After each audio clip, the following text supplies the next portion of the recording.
Welcome to Podcast Pediatricians. I'm Matt Gotthold. And I'm Rob Walter. And we are the Podcast Pediatricians. We can be found on iTunes, Stitcher, TuneIn, and Google Play. And thank you for all your feedback. So we do want to build an audience and increase the downloads going forward. So if you like this podcast, subscribe on iTunes, etc., etc. And please tell your friends and colleagues to take a listen and subscribe. You agree, Matt? Yup. We originally thought this episode would be a short quickie on a narrow subject, earwax. But earwax, or cerumen, has a lot going on. Kind of like Stacy's mom. She's got it going on. We'll sing later. Yeah. Of course, it's not enough for a true cerumen palooza, but quite a lot. So are you ready, Matt? I'm ready. But before we get going, let's go to that disclaimer. We are sharing our own personal opinions on pediatric care. Always talk to your own pediatric caregiver about your child. Pediatric caregivers should always consult expert guidelines and consider their own community's standards of care. So pediatric caregivers like us mostly think of earwax as a nuisance, blocking our view of the eardrum through our otoscopes when we're mostly checking for middle ear infections, and we see a ton of middle ear infections. Of course, if you're a telemedicine doc, you can just intuit an ear infection by phone or looking at a video or a child on an iPad. But I digress. I'm not that good. We actually have to see ear infections in my do. practice. Old-fashioned. Mm-hmm. So pediatric ear canals, or external auditory canals, are very narrow and twisty, so it doesn't take much wax to block out the view. It is our mortal enemy, kind of like our Moby Dick or our Lex Luthor, or better yet, it's our green kryptonite, but not to be confused with the silver kryptonite, as seen on Supergirl. You watch Supergirl? There is a Supergirl? It's a Supergirl TV show. They kind of cross with the Flash. I'm way behind on my superheroes, I guess. It's really good. They had a musical episode. I know it wouldn't be your thing. I did see Wonder Woman last weekend. And liked it, not love it. It's an origin story, so they're going to have a little slow parts. I would have liked a little bit more action. Good date movie for me? Yes, okay. I would say so. Did you see Batman versus Superman? I did. I heard it was terrible, so I didn't awful. see that. That was the first Wonder Woman, but this is the story. So it was really good. Go see it. Future Wonder Womans will even be better. But the big problem with earwax is when it gets impacted. That means when it's blocking the whole canal, often due to using the dreaded cotton swab or Q-tip, which is only useful to clean your computer printer. Matt, do you know what the Q in Q-tip stands for? No idea. Actually, it stands for quality tips. It was invented in 1923 by Leo Gerstenzang, who put cotton on the end of a toothpick. Originally, it was called Baby Gaze, and it later was changed to Q-tips. And the manufacturers of Q-tips are very, very careful never to mention that you can put them in your ears, but they know that everyone puts it in their ears. On the end of a Q-tip, you would think like the pokey part would come through and cause some problems, don't you think, of the Q-tip? I mean, of the toothpick? The original version? Yeah, maybe that was a problem for Leo back in 1923. A lot of ear trauma there. Yeah, well, we'll get to putting toothpicks in your ears. That's a thing, too. And hot off the press this month in the Journal of Pediatrics, Zenith Ainen et al. Reported that from 1990 to 2010, there were over 263,000 children treated in ERs in the United States for ear injuries from these cotton swabs. That's 34 kids a day. The true total may be way more than that because it doesn't count urgent care or kids going to their medical homes like us or kids just not going anywhere and the parents just saying, oh, just walk it off. Wow. 3/4 of these injuries were while cleaning the ear canal. 10% were while playing with the cotton swabs, mostly Q-tips, and 9% of the kids fell on their ear with the cotton swab sticking out of it. They're just walking around with the yeah. Ouch. And of these, 2/3 of all these kids were under 8 years old, and 40% were under 3 years old, and 1 out of 4 of all these injuries resulted in a perforated eardrum. Now, this data is from the NEISS, National Electronic Injury Surveillance System, which stopped collecting all this data in 2010. So who knows how often this happens anymore? Maybe the Q-tip people paid them to stop collecting the data. Wow. Actually, this isn't that surprising when you look at the fact that 90% of adults think that ear canals need to be manually cleaned regularly, which is just completely wrong. And these kids learn this from their parents. Now, I think there should be huge warnings on Q-tips and other cotton swab packaging not to use them in their ears, like we do for cigarettes. Have you seen packaged cigarettes lately?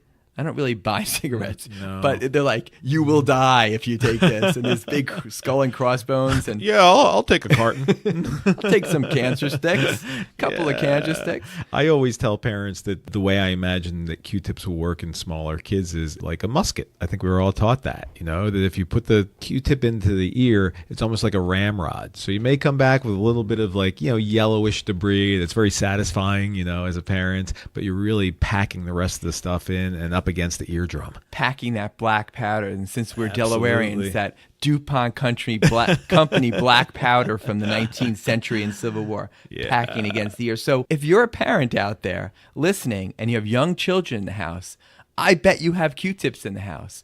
Throw them away right now. Get rid of them. You're going to end up in the ER. Use them to clean your computer keyboard. Find something else. But get rid of them because your kids will find them. Okay, back to the impacted earwax. I love when a child comes to my office after having been diagnosed in those adult-oriented urgent care centers the day before with a bulging ear, which the mom says the doc in the box told him it was bulging, it was red. And then we look in and you find a huge ball of wax and you find out they use Q-tips. And that doc never, ever saw that eardrum. No. But I digress. Yeah, no, it's so funny because that's exactly what the parents are told. The eardrum is bulging and looks fine to us the next day after we get that wax ball out. Before we go forward, I want to acknowledge two huge sources for this episode. Again, anything we say that is wrong is because of us, not because of them. The first is Dr. James Stockman III, my old chairman at Children's Memorial Hospital in Chicago and later president of the ABP. We also called him JAS III, affectionately, back in the day. He is now a used car collector in North Carolina. Well, vintage cars that he claims he collects. And he also claims that he could outrace my Prius in any of them. And I think in his dreams, JAS III would beat my Prius. Not the rocket ship. Never. JAS III, Dr. Stockman graciously gave us his research from his recent Question of the Week on May 17, 2017 on earwax. Now, if you don't know Question of the Week or QOW and you are a pediatrician, you need to check it out. They're amazing and I have no connection to them. And I usually shun online Q&As for credit, but the discussions and questions are topical, they're funny, they're up to date, interesting, and you get part 2 mock points for reaccreditation in pediatrics, and he gives you a cool bonus pearl at the end. Have you tried them, Matt? I haven't. You've told me about them a few times, and I've just not gotten around to them. But since you keep everyone talking I tell about who it, actually gets around to it, but not Matt. Everyone else who gets around to it always like, this is great. And one more shameless plug. Dr. Stockman is presenting live his best questions of the week at the Hot Topics in Pediatrics in late July at Disney World Grand Floridian. And again, Matt and I will both be there, and I'll be moderating a bit, but get absolutely nothing extra if you go or not. But it is really fun to see these cases live. It's kind of like watching the live tapings of Modern Love with Meghna Chakrabarty. Right, Matt? What the heck is that? Modern Love, the podcast based in the New York Times. All right. It's really, and then Modern really Love good. by David Bowie. Well, it's not Modern Love by David Bowie. me. Walk on by. Kind of the opposite of that. People I think who are listening will know that, or you should check it out on iTunes. The other source we have is the University of Delaware professor John McDonald. I randomly stumbled upon his work when Googling the genetics of earwax. So, taking a page from Matt, I went deep diving into the study of earwax. Okay, Matt, what is earwax? It's like this gunky stuff in your ear. Gunkier in some people than others. I wasn't expecting anything more from you. Earwax, or cerumen, is produced by the apocrine glands in the ear canal. Fun fact, the ear canal is the only cul-de-sac in the human body. Isn't that fun? Isn't that a fun fact? Okay, now this earwax is essential for clearing the ear canal of dead skin cells and dust and dirt from the lining of your ear canal. And it's a self-cleaning system. It's like your oven. Do you have a self-cleaning oven? I do. Do you use it? Nope. Me neither. Actually, I used it once and it set off the smoke alarm. And I just make Purdue chicken That patties. freaks out my dogs. Purdue chicken nice. Anyway. We've already talked about your culinary skill set. Anyway, these ear canal apocrine glands are like glands in your armpits or in your groin, and they secrete lipids and peptides that are sticky and waxy and trap these skin cells and dust and dirt. Nearby bacteria can metabolize this waxy mess, which can create an odor. This is very different from the eccrine glands that are on most of the rest of your body, your arms and your legs and your trunk. It produces just salt and water sweat, but nothing that attracts bacteria, so that's why it doesn't have an odor, which is why sweaty armpits and groins smell and the rest of your sweaty body does not. Did you ever wonder about that, Matt? Every day, man. Every damn day. No, go back. Is it eccrine or ecrine? Eccrine. Anywho. Go on. Chewing and other jaw motions help move the wax from the inner part of the deep ear canal out of the ear opening, where then it flakes off with a shower or a bath. So Matt, how long do you think it takes for earwax to go from the eardrum all the way out to the outside of the ear? Couple days. 6 to 12 weeks. Ooh. For a piece of wax to get all the way out. So it's pretty slow. Kind of like Uncle Joe at the junction. What? Uncle Joe. I'm missing on Petticoat Junction. Oh, gotcha. Yeah. Oh, Okay. Sometimes this wax self-cleaning system does not work well, especially when Q-tips or other things like paper clips are put in the ear, or if the earwax gets too dry, which can be from genetics, and we'll discuss that at length, or when someone is cognitively delayed, or in diseases like cystic fibrosis, or just as we get older, since children's earwax is pretty moist and it gets drier and drier and drier as we age, pretty much like everything else gets drier as we age. Other factors in getting impaction of ear include dirty hearing aids or hearing aids blocking the movement of the wax. How about earbuds? Did you see I anything think that on would that? be, I didn't see that, but absolutely Yeah, the I same would thing. I've imagine seen so. that. You've seen that, right? Oh, yeah. Earbuds all long and they get a lot of wax. It just Absolutely. it blocks it from coming out. It ruins that self-cleaning system. Plus, get wax all over your earbuds. It's gross. Now, JAS III mentions a nice little factoid that if the earwax is black, it may be a sign of alkaptonuria. So a nice little zebra to remember. Because we see that every day. Yes. Yeah. But however the impaction happens, it can be harmless except when we need to see the eardrum when it's necessary, or if the impaction causes symptoms like a feeling of ear fullness, ear pain, ear discharge, an unpleasant odor, or a chronic cough. In swimmers, sometimes the pool water gets behind that ball of wax, and then the water stays there, and they tend to get more swimmer's ear. Have you seen that? Oh, yeah. Sometimes just getting the wax out will decrease the amount of swimmer's ear. Earwax can also interfere with taking temperatures, like in those infrared tympanic membrane devices, when it can underestimate the temperatures due to the wax. Do you like the ear thermometers? Not at all. No, I hate them. Not a fan, and they're incredibly inaccurate. Has been my experience. You know, the way that they're supposed to work is to take the temperature of the tympanic membrane, because apparently I think it shares a blood supply with the hypothalamus. But you know, sometimes it's, as we've just alluded to, it's hard enough for us to see the tympanic membrane, let alone for somebody blindly, you know, poking around in there, desperately trying to find their child's temperature. And yeah, I just find them unhelpful. Right, and this earwax reference talks about if you have a lot of wax, it can underestimate it. But I see more the other side of it. When I get a call at night that a child has a temperature of 108 degrees and he's watching Bubble Guppies, my next question is, did you use an ear thermometer? And the answer almost always is yes. And we'll certainly go on and cover fever in a future episode, because there's just so much mythology that surrounds it. Now, the coolest thing for me about earwax is the genetics. There are two types of earwax, the wet type and the dry type. The wet type is usually a light brown, or perhaps you might say amber color, and the dry type is a flaky tan or gray. In 2006, Japanese researchers led by Dr. Yoshiura of Nagasaki University, building upon research mostly also in Japan, found that the type of earwax, wet or dry, was determined by a single gene on chromosome 16, the ABCC11 gene.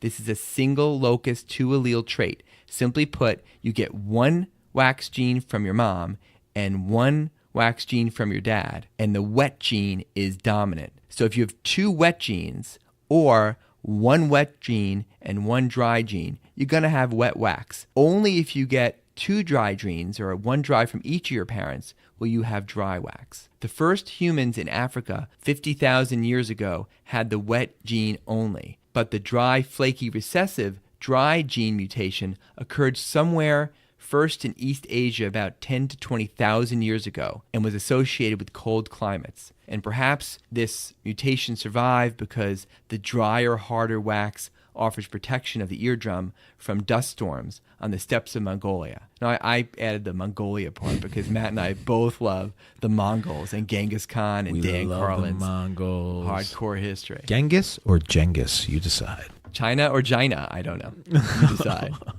Anyway, many think the dry wax is an adaptation to the cold weather, like smaller nostrils and a folded fat above the eyelids. And today, virtually 100% of the native peoples in northern China and Korea have the dry, hard, flaky wax. In southern Asia and Japan, it's a mix of dry and wet wax. But 97% of Europeans have wet wax, and all people from the African continent have wet wax, as well as almost all Americans, except for the Native Americans, who have that dry wax, which supports the going thought that Native American ancestors came from Asia across the Bering Strait about 15,000 years ago. But I found out later, looking this up, that it is very much disputed that they did this, especially from the Native Americans themselves. Since wet wax is a dominant trait, you might assume that with more future intermarriage between wet and dry waxers in Asia, the dry waxers will become more and more rare. Now, do you see a lot of that dry, flaky wax? Yes, oftentimes I see this in some of the Asians in my practice. In fact, one of our difficult cases is when a child has a chronic issue with ear infections and they also happen to have the really hard flaky wax, because sometimes that can be a real challenge in terms of trying to get a good look and diagnose that appropriately. I agree. And I started, about 10 years ago, trying to use prophylactic cerumen or drops in these kids when they got a little bit older, once or twice a week, to see if I can keep the amount of wax down. So when they do come in, it's much easier. And they're just getting it to keep the wax down. So when they come in and they're sick, it's not torture for them. Right. And me. It's just a lot easier to work with that way. Okay, some more interesting ear issues. And thanks again to the University of Delaware's John McDonald. As mentioned, earwax is produced by apocrine glands, and people with dry earwax have overall less body odor, and that's really nice for them. And I have one family I saw last week who has relatives from every generation who have absolutely no body odor, never use deodorant, and they never have any earwax. And I imagine they have some variant of the ABCC11 gene, and that someday, using CRISPR technology, parents will be able to choose to have a baby who has no earwax and never needs deodorant. Can you see that beautiful day? It just doesn't seem to be very high on the needs priority. Maslow's needs, it'll be a little type of a hierarchy. Extra a bonus that they can pay a little extra for on the main line. Yeah. Now, most mammals, including monkeys, have wet earwax with a characteristic specific odor that often plays a role in mating. There is some question whether this also applies in humans, that if in humans, earwax odor can cause attractions or even be a bit of an aphrodisiac. Matt, does earwax odor attract you? I gotta usually go with eyes, maybe musical taste. But lower in the list is there earwax? Tolerance of boorish behavior. Definitely no Cowboys fans. No, I can't say that earwax has ever played much into anything romantically for me. Maybe subconsciously. I will say that my two dogs, Lucy and Charlie, Lucy spends a lot of her time licking Charlie's ears. Yeah, it seems like, and they're brother and sister, so maybe it's some type of incestuous earwax licking dance or something. You just ruined that story. Yeah, well. Now, mammary glands are also apocrine glands too, and some studies show that women who have dry wax also make less colostrum for breastfeeding than those with wet wax. However, there's no evidence that there's any difference in the incidence of breast cancer between wet and dry earwax women. Buildup or impaction of earwax has been a problem since ancient times. Egyptians syringed ear canals with olive oil and frankincense and salt. I'm not sure why they used frankincense and not myrrh, because they're both waxy resin from trees. I was wondering if the Magi were trying to keep baby Jesus free from earwax impaction by giving him the frankincense and the myrrh. Matt, you're the New Testament guy. What do you think? I've read broadly on this topic, and there's no mention of earwax. I will say, though, so you're supposed to use a waxy substance to do away with wax? It sounds counterintuitive to me. Well, we'll talk about when we talk about these strumenolytics, how it Okay. helps it just slide out, perhaps. Gotcha. I'm not sure it worked. I have never used frankincense myself. Now, others in Egypt injected goat urine and gallbladder fluid into the ear canal to get rid of wax, which actually is something that's currently done in South Jersey, even today. Now, Yeah, really? In Long Island, they use vodka martinis. well, we use Long Island iced tea. There you And go. as we'll see when we talk about it, probably anything that's liquid will work. Uh-huh. In 2017, the American Academy of Otolaryngology, as we like to call it, the ENT Academy, revised its old 2008 clinical practice guidelines on earwax impaction. And after the break, we will tackle how and when to rid the ear canal of earwax impaction, including Matt's favorite method, and we will highlight the 2017 ENT guidelines. Don't go away. Stacy's mom has got it going on. She's all I want, and I've waited for so long. Stacy, can't you see? You're just not the girl for me. I know it might be wrong, but I'm in love with Stacy's mom. Stacy's mom has got it going on. Okay, a little short shot. Putting Matt on the line here. I have a USA Today article by Jennifer Jolly. I don't know if that's her real name, but Jennifer Jolly, a guide to weird words your teen uses. I'm going to tell you the words. There's 9 words. What do I and get you're if I gonna win? tell me. I think you might get 1. I think I might get 1. Come on or 2. now. Okay. I'm hip. You're First not. word is fam. Family. Well, it's a person's group of friends, but can also be used to reference one member of a tight inner circle. For example, what's up, fam? So it's actually not your family. It's your friend family. But my 21-year-old Okay. daughter says it, but she's probably already out of the teenagedom years. Right. All right. Number 2, lit. Oh, that's like... Now, if you don't know it, I can give you it in a sentence. Okay, well, I would say lit. I mean, when I was in high school, lit means you were kind of stoked up on something illegal. He was lit. So lit is used to describe something hot and happening, similar to cool, but with an added emphasis in the fact that it's fresh and current. For example, Jesse's party last weekend was totally lit. Why weren't you there? So a little different than Yeah, the quite Pine Barrens in different. New Yeah, Jersey well, you from the day. All We're right, Cool in the day. number 3, turnt, Turnt. I turned my car around and went the other way. And in your family, that's pretty much... If I'm not crashing How into it's things in used. my family, right? We won't even mention how many crashes Oh, happened in his my family. goodness. All right, I'll give you 2 sentences. You should have seen Casey at the game last night. She was turnt. This is the PG. Oh, thing. What does this is a mean? PG. I don't know. An excessive state of excitement, hype, or overall craziness. I don't know any teenagers that talk When like this. used to describe a person, it might also mean they're intoxicated. It sounds more like lit. Yeah, from doesn't it? before. Uh-huh. Okay. All right, next one, goals. Here's an example. The way that couple looks at each other is goals. Oh, my gosh. That's pornography. That was an imitation of Ignatius J. Riley from Confederacy of Dunces. On our Yes, it book was. club. Uh-huh. Yeah, I got that. So it means the same as goals normally would mean, but as an adjective. So the way that couples looked at each other is goals. I still don't get that. All right, next one, number 5, clap back. Clap back. Isn't that like after somebody visits a brothel the No, 3rd time? it's not an STD. Jimmy's got his clap back. I like that better. It's a snappy comeback. Example, he kept teasing me, but he wasn't expecting me to clap back. Or an STD in Matt's world. All right, here's one I kind of knew. Thirsty. I'll give you an example. You see how James acts around Claire? He seems thirsty. I don't know. All these things seem to have sexual innuendo to them. Desperate, well, it's teenagers. Yeah. Desperate, impatient, or overly eager, the kind of feeling where you can't walk anymore. Many times it's used when somebody Good God. greatly desires a relationship or affection from a specific person. All right, this is the one, number 7, that I kind of knew. Shade, What does it mean when someone throws shade at somebody?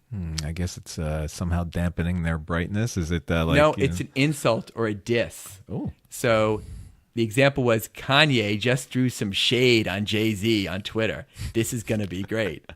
All right. Yikes. Next is savage. Example, she just broke up with her boyfriend in the middle of the cafeteria while we all watched. Savage.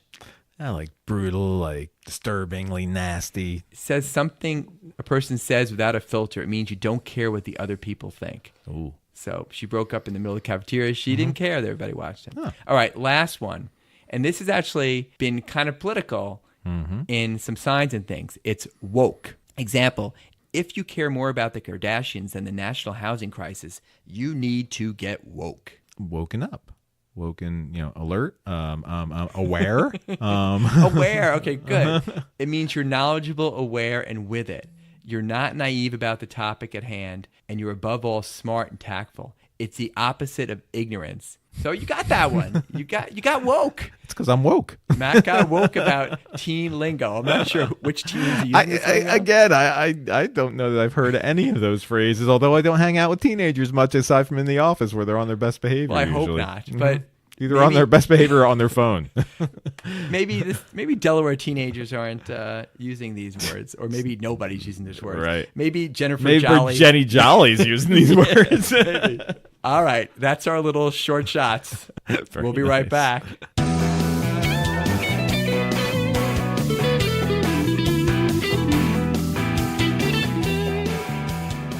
Welcome back. Now we go all in on getting the wax out, only when necessary. And just to remind you, we are sharing our own personal opinions on pediatric care. Always talk to your own pediatric caregiver about your child. Pediatric caregivers should always consult expert guidelines and consider their own community's standards of care. There are two approaches to impacted earwax removal: curettage or manual removal, and irrigation. Sometimes these are both easier after cerumenolytic or wax softening drops. And by the way, genetics aside, over 95% of moms, in my experience, blame their child's impacted earwax on dad's side of the family. This obviously makes no sense by the genetics because it's not X-linked, but dad is rarely in the room to argue this point. I experienced the same thing. Yep, it's just like, it's dad's side of the family. It's all dad's fault. Yep. All right, so Matt, are you an irrigation guy or a curettage manual guy? I'm usually a curettage guy. Yeah, I thought you were more irrigation. I'll use irrigation at times, and we'll talk about that in a few minutes, but I'm usually going for the curettage. And you can just do it right there and get it done. Now, per the new ENT guidelines, we should never remove earwax from the ear canals if there's no symptoms and if we can still see the eardrum despite the wax. If we do treat, it should be done by someone who knows how to use the earwax softening drops, knows how to irrigate, or knows how to manually remove the wax. If a primary caregiver like us is unsuccessful at removal, or if there's a lot of complicated issues around the child and the earwax, then definitely get an ENT involved. And I certainly am not hesitant to do that. No, they use their special microscopes and all their special Toys, little they got toys. ENT toys. Yeah, cool stuff. The new guidelines strongly recommend against using ear candling or ear coning. It's quite amazing to me that some studies show that 1 in 3 adults will candle their ears to remove earwax. This technique is promoted by the alternate health practitioners.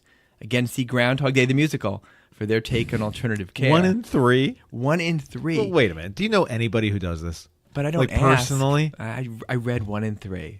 Maybe they're different. I didn't even know what it was until you told me. I mean, I'd heard of it. Yikes! I'd heard of it. And I've had to hang out with a more alternative crowd. Yes, I've had parents talk about it. Do you believe in it? Again, like I believe in Peter Pan.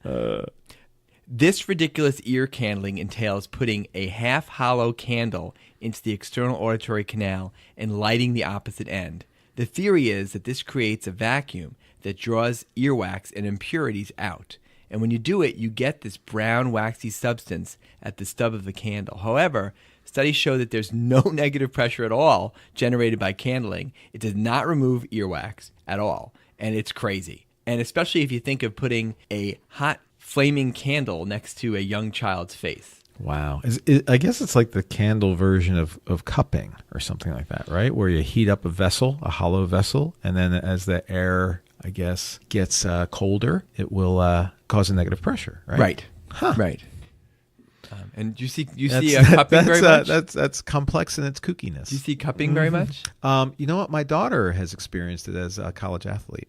Really? Yeah, they use it in her school in terms of the athletic trainers. Interesting. Really, I know it's out there. The only time I see pictures of it is when someone's giving me a quiz on what's not child abuse, or at least what's not classic child abuse. Right. That it's from Cupping and coining and all those other things. Exactly.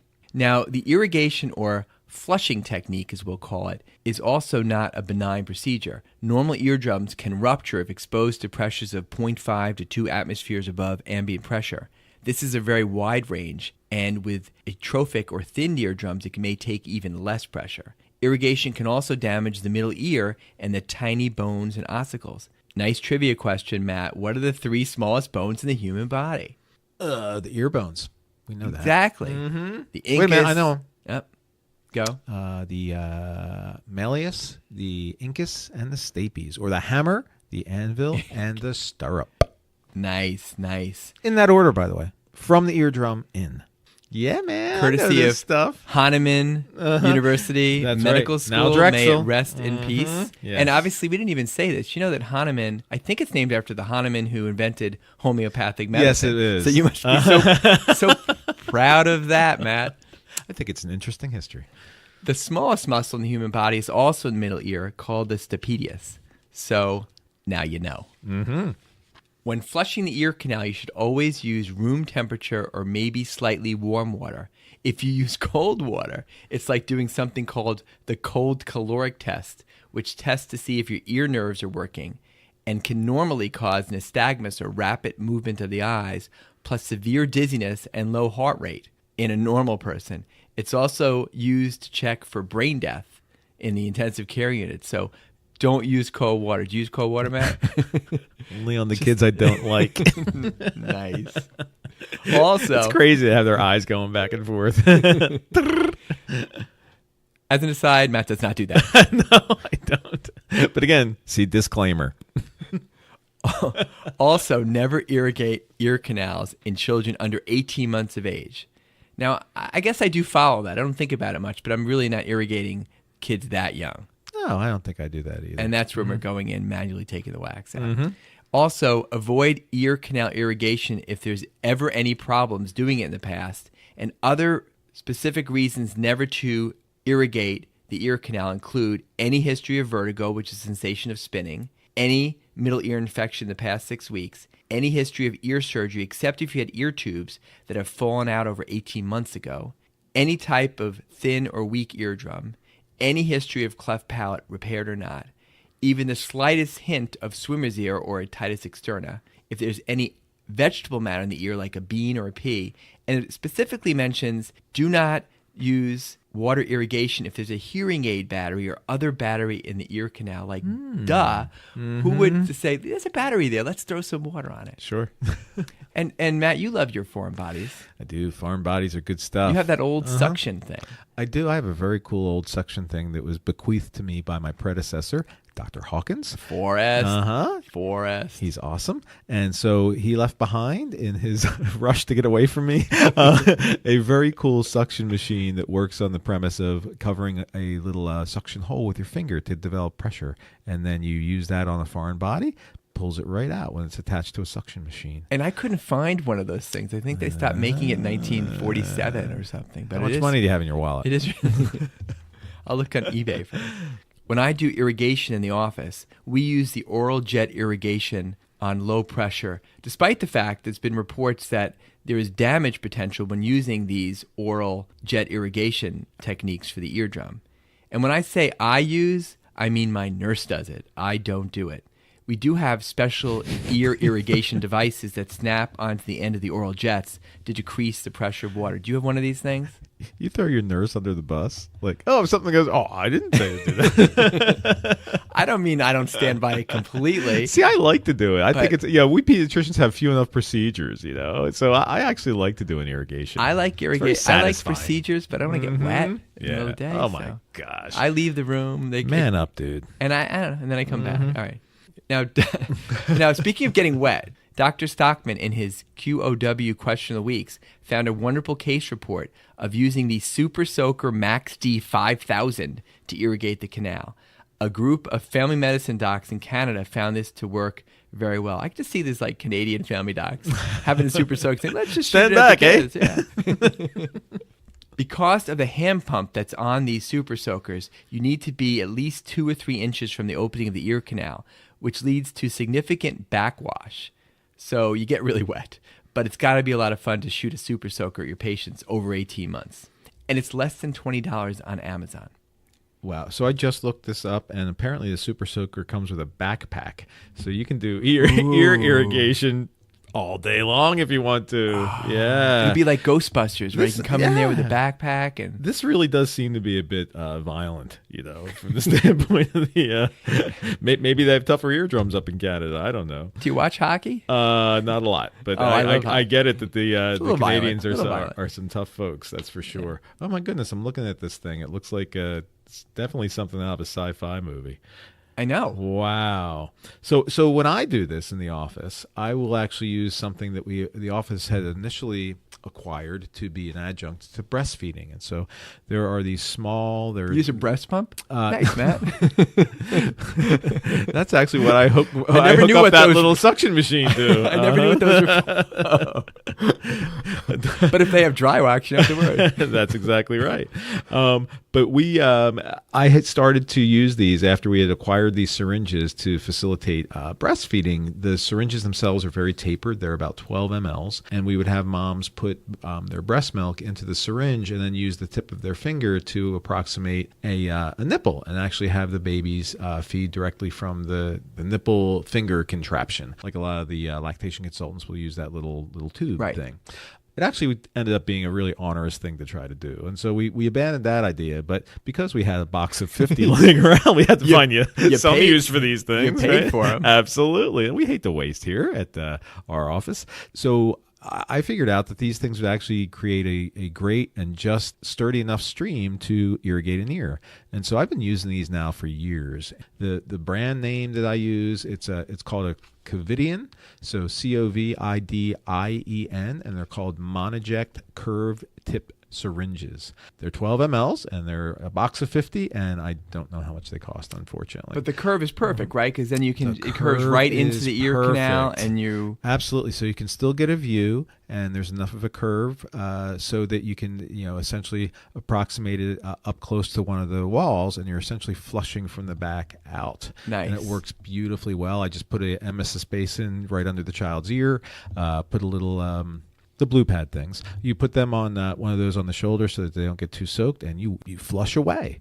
Now, I will sometimes send these home with parents of kids who have particularly waxy ears, but only parents that I've really vetted from the standpoint of realizing that they know exactly what I'm doing, they've seen me do it, and that they're being very careful, and they're avoiding any situations where they may be causing more harm than good. So, for instance, if the child is having a painful ear, or if there's any drainage or anything along that lines, or if they have tubes. Like all the things we just mentioned, reasons why you wouldn't want to irrigate. Same thing with home irrigation. So I've not done the home irrigation, but... Yeah, I'm not sure it would be sanctioned by an ENT. In fact, I can imagine they would have multiple objections to this. But for me and for the patients in my practice whose parents I really and truly trust with this type of a method, it's worked really well. And I use just barely lukewarm water. And when Matt went out to take a phone call, he's on call today, I stole 3 of them out of his box. So I'm going to try that. And they were free to me, so it's all good. Nice. Okay, now we're going to move on to cerumenolytics, which are drops to soften or melt the earwax. Now, officially, they should not be used under age 3, but I have to admit I have used it under age 3, especially, again, as prophylaxis for those dry, waxy ear kids. You should not use these drops if the eardrum is weak or if there's tubes or perforation.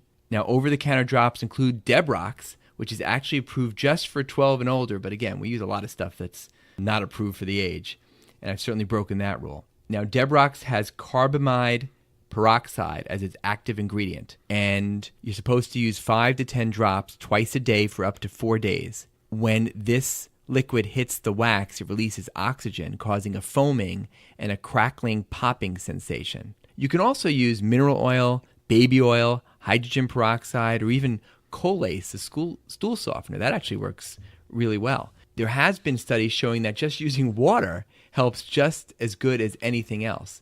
As you mentioned before, the water-based drops just make it mushier. The oil-based drops, like the mineral oil, lubricate it and help the wax slide out. Do you recommend these drops much? I do. I actually, let me not say much. From time to time, I'll usually suggest that parents, aside from those that I've specifically instructed to use that syringe little contraption that I mentioned, aside from them, I tell parents, hey, listen, don't mess around inside their ears. That's my job.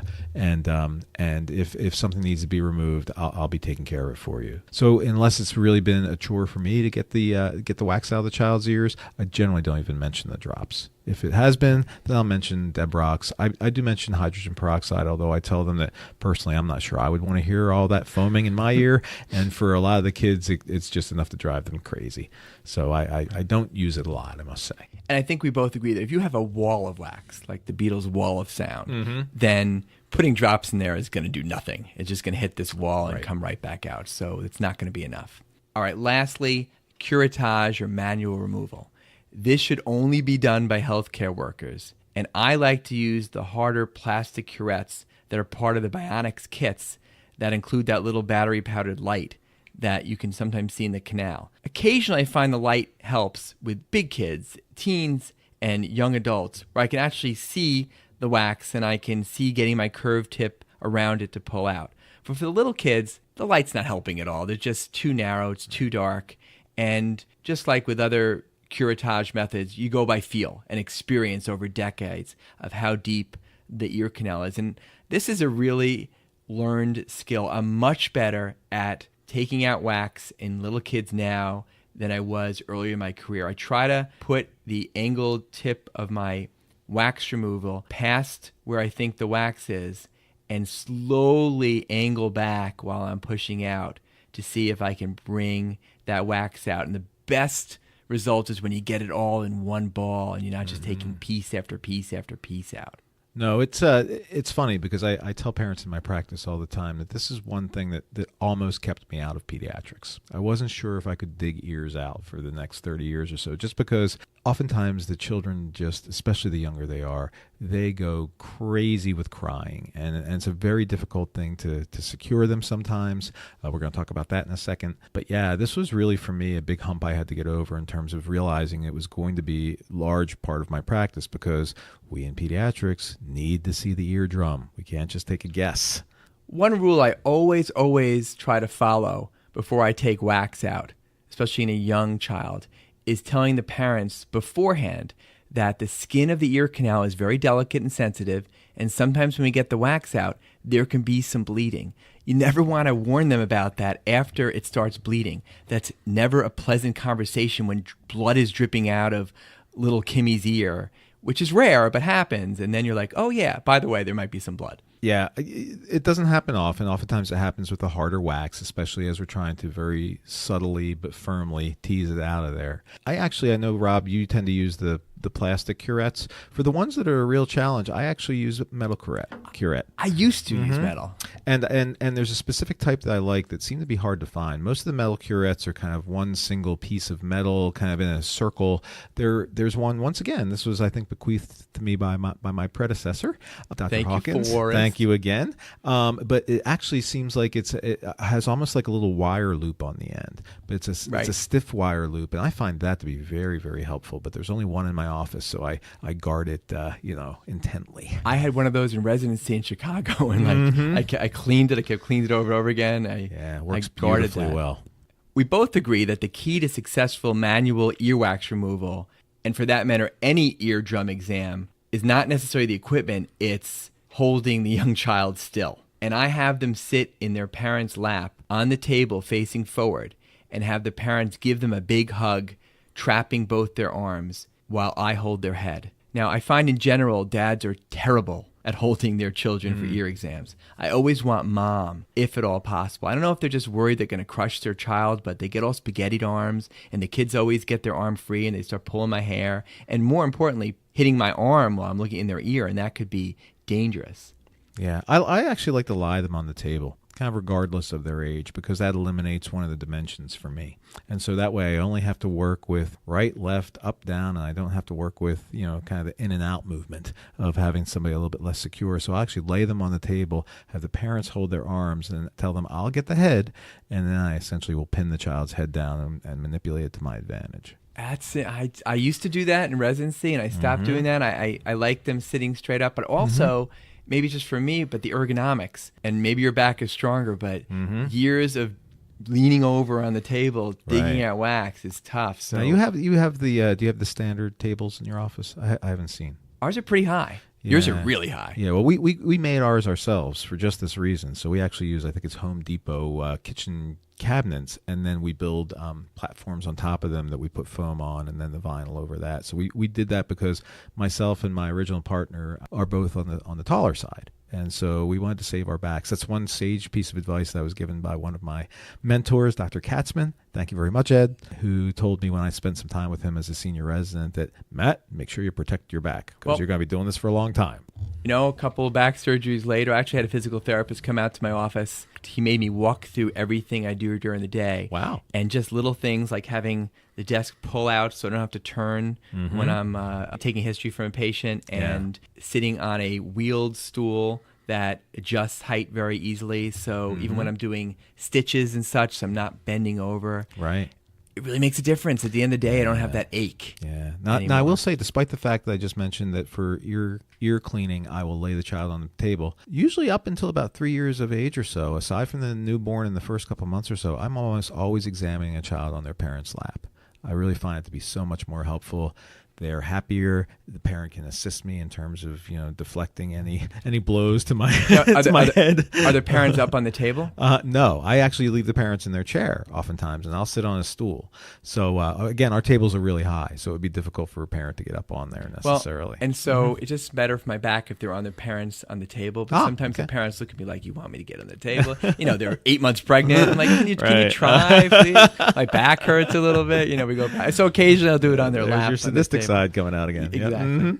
The other key thing when you're taking wax out or looking at the eardrum is that you need to have one hand that's not doing that, pulling the ear pinna and cartilage a bit out and back to straighten that tortuous ear canal.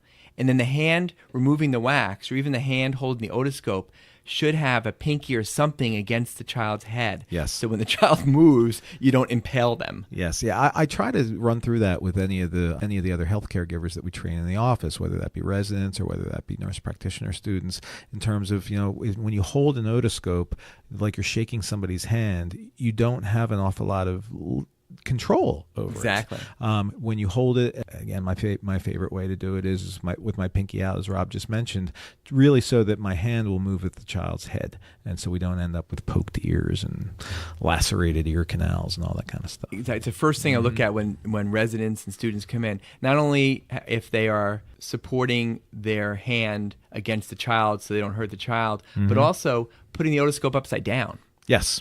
And not straight up. When they're straight up, I'm like, all right, you need to learn. Let me show you a little this. something It's the here, first buddy. thing. It's kind of like regular ping pong versus the upside down thing. I don't use ping pong table that way, but the good ping pong players, they have it upside down. Yep. And the otoscope should be upside down. We're good otoscopers. Yes. You don't want to cause the same injuries as Q-tips. The other thing I sometimes do, I don't know why I started doing this, but when I look at the ears, I'm going ch, ch, ch, ch. I find it just calms them down a little bit, especially the younger kids. Maybe I'm imitating the sound of the mother's heartbeat in utero. Maybe I'm kind of a new age doc, but I make this noise. Is that before or after you bring out the crystals? Last, probably the most key rule or key factor in removing wax is knowing when to stop. Sometimes it's just not going to happen. You look in, you see it, you try to go in, doesn't come out.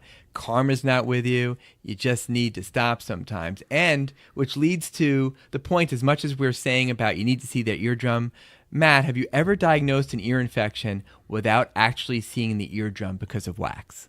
ever? Boy, if I have, honestly, I can count those cases on one hand, in 23 years. Every once in a while I'll have somebody who I just can't for the life of me get a good look in their ear. And oftentimes it's a child who's verbal, or if it's a child who's already had like 6 ear infections. And frankly, the trauma that I'm going to subject them to for something that in all likelihood is going to be true, I will indeed sometimes do that. But as I said, I'll bet you, gosh, Rob, I don't think I've done it more than 5 or 6 times in my career. I think it's been about 4 hands I could probably count on, which still isn't a lot in 25 years. Right. And I always tell the parent that this is the exception. I can't see it, but everything points to it. And I want to treat your child, but I want him to come back. I don't usually have ear infections. We'll talk a lot about ear infections when we do ear infections, but the old days, every kid came back to recheck. I don't do that. Right. But in these rare cases, I want to see them back when they're feeling better, because then I'll be more comfortable in irrigating it and getting the wax out some other way. I don't want to irrigate a child whose ear hurts. Right.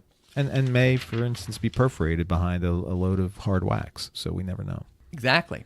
Okay, so one last review of those 2017 ENT guidelines and a little bit of Dr. Stockman's own advice. Do not put anything larger than your elbow in your ear canal. No paper clips, no ear swabs, no car keys, no toothpicks, and do not treat earwax in children with no symptoms and eardrums that can be visualized. If you just see a piece of there, you can see the eardrum, they don't have symptoms, leave it alone. There's no reason to go in there. We should identify high-risk populations who may not be able to express symptoms from impacted earwax, such as cognitively impaired children and children with hearing aids. Always check the ear canals with children with hearing aids at every visit and remind them to clean their hearing aids properly. Do not over-clean the ears and ear canals, since this causes irritation and increased risk of impaction and otitis externa or swimmer's ear. If you do need to treat impacted earwax, then the choices are irrigation or manual removal, sometimes employing cerumenolytic agents. Never, never, never do ear candling. After any interventions in the office, always recheck the ear before they go home. And if symptoms continue despite taking out the wax, then you need to consider some other diagnosis. Yeah, just one more thing to add, going back to what I had mentioned about my flushing technique. I will warn parents that this sometimes can be, at least in theory, a setup for a swimmer's ear, or an otitis externa, because we are indeed essentially gently squirting water into an ear canal. I warn them of that. Frankly, I don't think I've ever had it happen, but certainly in theory it could. And the other thing is, you mentioned elbows. Check this out. Did you know this, that there's a spot on your elbow that you can pinch as hard as you want to, and it's painless? Do you know that? I see you pinching your elbow. I thought you were just being weird. I'm going to show you. See? Oh, yeah. It's you know what? A kid told me about that a couple of years ago. I think it's the coolest thing ever. So it's right at like the tip of your elbow, and you can pinch it. You can take a set of pliers of that, and it's not going to hurt at all. Isn't that weird? Okay, now take the skin in the middle of your forearm and pinch as hard as you can. Ouch. Does it hurt? Mine doesn't hurt at all. It bothers me. Doesn't bother me at all. Maybe I have a... Maybe that's from that back surgery you had. I didn't know it went up that high. You mentioned swimmer's ear, and since we're coming into the summer, any special recipe you have for people to prevent swimmer's ear if they're swimming a lot? Yeah, I get asked this a lot by my patients, as I'm sure you do. I usually will tell people, unless the child's been particularly prone to swimmer's ears, that it's probably not worth their while. They may just have the biome makeup, or they may just have a certain anatomy or physiology that doesn't predispose them to swimmer's ear. However, I do discourage them from using Q-tips. I discourage them from using anything in their ears that might create kind of a microscopic scrape or scratch. And for the kids in my practice who do have recurrent swimmer's ear, at least I will offer them the opportunity to use something prophylactically, like after they're done swimming for the day. These things are available over the counter, but there are a variety of different recipes for this, as you alluded to. So there is, I frankly like an isopropyl alcohol and vinegar mix, half and half. Some people will use water and vinegar, or water and alcohol. What do you do? We got the same thing. We didn't learn it from the same people, but half rubbing alcohol, half white vinegar. That was the Bev Marshallowitz My Ooh. nurse that you know, Bev, who's retired now, that was first day. She Yes. said, half rubbing alcohol, half white vinegar. Yeah. And Seems it's to a lot work cheaper, well. a lot cheaper than buying it in the drugstore. And what I always taught was the way that works is it essentially changes the pH environment Exactly. in the ear canal, and hence one isn't as likely to get an infection there. Because pool water is an alkaline environment, and when you put these drops in, it makes it more acid, which decreases the overgrowth of bacteria and otitis externa. So now I was we at are a Bill Nye the Science Guy, Mr. Wizard, Woohoo! visual science. I was at a lecture, or either that or I heard it on Pediatric Audio Digest by, I think it was one of the ENTs at DuPont. Somebody asked him, is it okay to use balsamic vinegar instead of white vinegar? I think he said something like, if you live on the main line or Long Island. Yeah. So, yeah, I think almost any type of vinegar would work. White just seems to be the, kind of aesthetically the more pure of those. All right, well, we have covered and overcovered earwax, and we will do ear infections in the future. But that's it for now. Coming up is our big strep episode. Dun dun. Say goodnight, Matt. Good night, Rob. Whoa.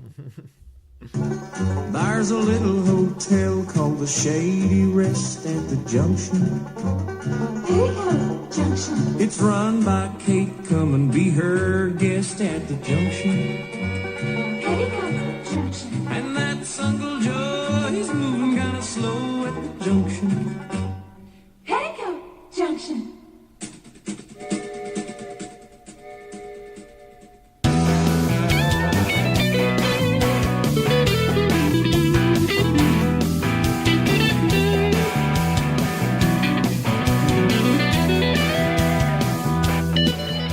Podcast Pediatricians Productions. All rights reserved.